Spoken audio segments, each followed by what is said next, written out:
Assalamualaikum warahmatullahi wabarakatuh. Yang saya hormati Ibu dosen, Ibu Safrina. Pertama-tama marilah kita panjatkan puji syukur kehadirat Allah Subhanahu wa taala yang telah memberikan setiasa kita kesehatan bagi semua. Di sini saya akan mencoba membahas tentang isu-isu ekonomi yang ada di Indonesia. Langsung saja ke materinya, yaitu dilansir dari bisnis.com pada tanggal 28 Juli 2021, tingkatan pengangguran Agustus 2021 diperkirakan naik hingga 7,35%. Jakarta, pembatasan mobilitas dan kegiatan masyarakat akibat pandemi COVID-19 di Indonesia diperkirakan akan berdampak terhadap kenaikan tingkatan pengangguran.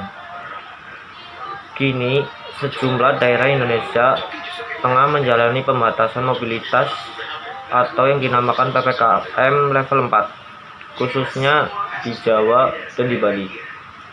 Econom Center of Reform on Economics atau KOR, Ahmad Akbar Sumanto memperkirakan tingkat pengangguran terbuka atau TPT pada Agustus 2021 diperkirakan akan naik ke kisaran 7,15% hingga 7,535%. Menurutnya, tingkatan pengangguran terbuka 2021 akan lebih tinggi dibandingkan tingkatan pengangguran pada Agustus 2020, yaitu sebesar 7,0%, dan Februari 2021 yang mencapai 6,26%. Jadi pada bulan Agustus nanti kemungkinan akan lebih buruk dibandingkan pada bulan Agustus 2020 dan Februari 2021. Jelas Ahmad pada KOR Mid-Year Review 2021 secara virtual Selasa pada tanggal 27 bulan 7 tahun 2021. Sementara itu, struktur tenaga kerja juga diperkirakan ikut berdampak akan pembatasan kegiatan yang sekarang dinamakan PPKM level 4.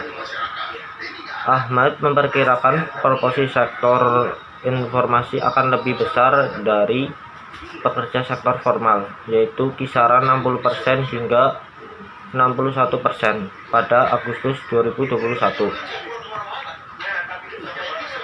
Proporsi tenaga kerja informal diproyeksikan naik sedikit lebih tinggi dari Agustus 2020 dan Februari 2021, di mana proporsi antara tenaga kerja informal sebesar 60% dan formal 40%.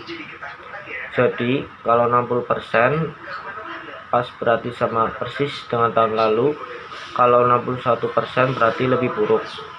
Tapi saya yakin bahwa tidak akan lebih baik dari posisi Agustus 2020, tuturnya.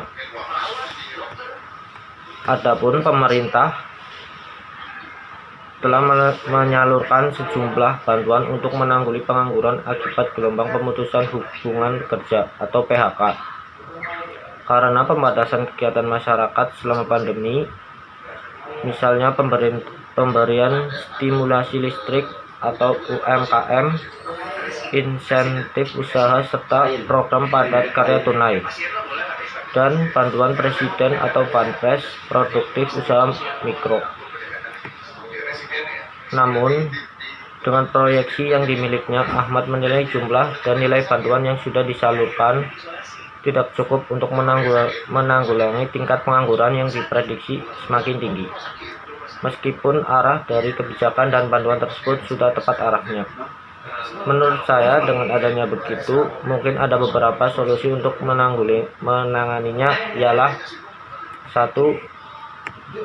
Dengan pemerintah menyalurkan sejumlah bansos ke setiap daerah-daerah yang ada di Indonesia. Yang kedua, membuka lapangan kerja. Dengan adanya ini kemungkinan bisa mengurangi adanya pengangguran yang ada di Indonesia. Mungkin cukup sekian dari saya. Mohon maaf bila kata-kata ada yang salah. Mohon dimaafkan. Sekian dan terima kasih. Wassalamualaikum warahmatullahi wabarakatuh.